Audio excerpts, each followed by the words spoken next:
Coupe-Argel, depuis 70 ans à votre service pour vous livrer le meilleur du surgelé.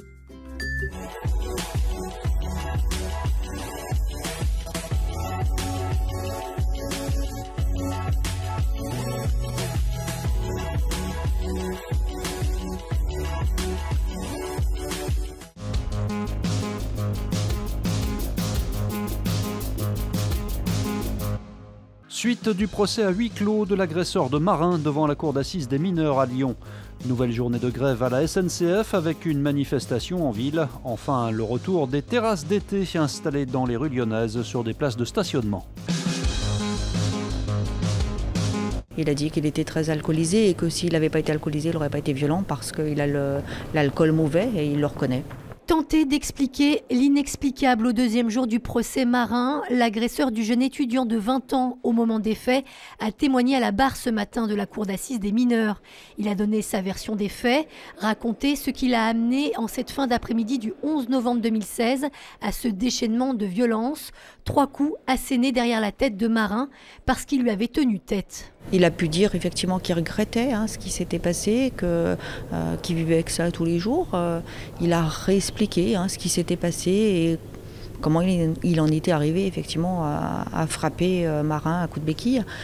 Il explique qu'il a vu rouge, qu'il était en colère, qu'il était plus qu'énervé et que ça l'a complètement dépassé. Également présent, Marin a lui aussi témoigné cet après-midi. Si le jeune Vénitien, resté longtemps dans le coma, ne se rappelle pas de son agression, il a malgré tout souhaité être entendu. Demain, on entendra les médecins, on aura un avis médical. On verra exactement dans quelle mesure ce témoignage peut avoir un effet de remémoration. Je ne pense pas qu'on soit dans ce registre. Je pense que Marin attend aussi de pouvoir donner au juge l'exacte mesure de son handicap. Quand il dit qu'il y avait un Marin avant, un Marin après, c'est vrai. Demain, différents experts dont le neurochirurgien de Marin doivent témoigner. Réquisitoire et verdict attendus en fin de journée.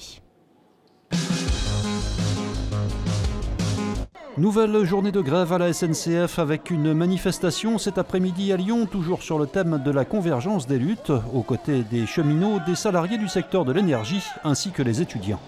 Pour des réformes de l'université, mais pour l'amélioration du service public. On rejette également la question du Parcoursup, la question de la sélection et la question de l'augmentation des frais d'inscription. Les étudiants ont toutes les raisons de se mobiliser, l'énergie aussi, les cheminots aussi.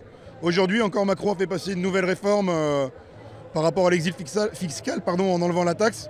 Donc je pense que les Français petit à petit vont se réveiller et oui, ils vont converger avec nous. Ouais. Parti du cours Gambetta, le cortège a ensuite rejoint la Part-Dieu. Il a réuni environ 2000 personnes selon les syndicats, 700 selon la préfecture. C'est très sympa de manger dehors, de retrouver les terrasses. Le retour des terrasses d'été pour les restaurants lyonnais dès ce mois de mai jusqu'à fin septembre. Près de 800 terrasses provisoires sont installées en empiétant sur des places de stationnement. C'est ici dans le 6e arrondissement qu'il y en a le plus. Elles peuvent ouvrir jusqu'à 1h du matin. Alors nous c'est une capacité peut-être de 20 couverts, mais voilà, c'est de la convivialité, c'est du sourire, c'est des bons moments, le rosé, c'est vraiment un moment de convivialité supérieur un petit peu à ce que ça peut être à l'intérieur. Les gens ont envie d'être dehors. Envie d'être dehors même si la météo n'était pas très favorable ces derniers jours. Bonne nouvelle pour profiter des terrasses, ça devrait nettement s'arranger ce week-end.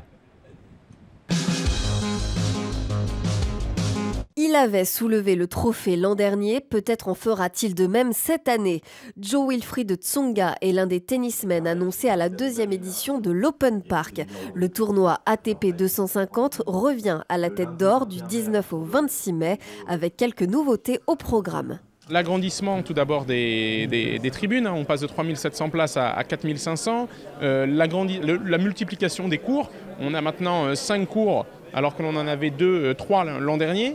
On a l'agrandissement aussi de notre village, donc grand public. Et donc voilà, on a encore une fois, tout en étant mesuré, décidé d'amener un développement à ce tournoi. Et comme l'an dernier, l'Open Park accueillera donc de belles têtes d'affiche, à commencer par les Français Gaël Monfils et Gilles Simon. Viendront aussi certains des meilleurs joueurs mondiaux qui figurent déjà parmi les favoris. Il y a 4-5 favoris évidemment, il y a Dominic Thiem qui fait partie des favoris, il y a Karen Khachanov qui fait partie des favoris. Il y a Joe s'il revient en forme pour défendre son titre. On a Gaël qui peut être favori. Donc aujourd'hui, voilà, tout dépend aussi du tirage au sort, du tableau. Il y a beaucoup de choses qui rentrent en compte. Mais évidemment, quand on prend le tableau comme ça, on se dit que les deux mieux classés sont les favoris. Mais une fois que la balle est lancée, ça devient souvent différent. Les Américains John Isner et Jack Sock, respectivement 9e et 16e au classement ATP, seront aussi de la partie. Pour eux comme pour tous les autres, l'Open Park est le dernier tournoi préparatoire avant Roland-Garros. J'irai voir tout ça, si les sirènes existent, sous le dos des baleines, je suivrai leur piste, car nul ne résiste au charme doux de leur chant d'amour. C'est l'enfant du pays et aussi l'un des artistes les plus programmés aux Nuits de Fourvière. Benjamin Biolay reviendra au festival le 19 juillet prochain. Il présentera une création inédite en hommage à son mentor Hubert Mounier, chanteur de l'affaire Louis Trio et décédé il y a 1 an. Le Caladois interprétera les titres de l'album phare du groupe, Mobilis in Mobile.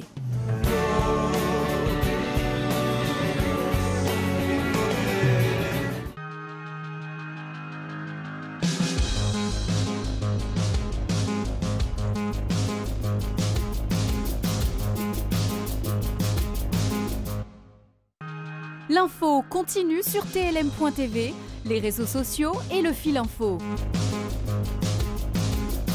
La météo avec la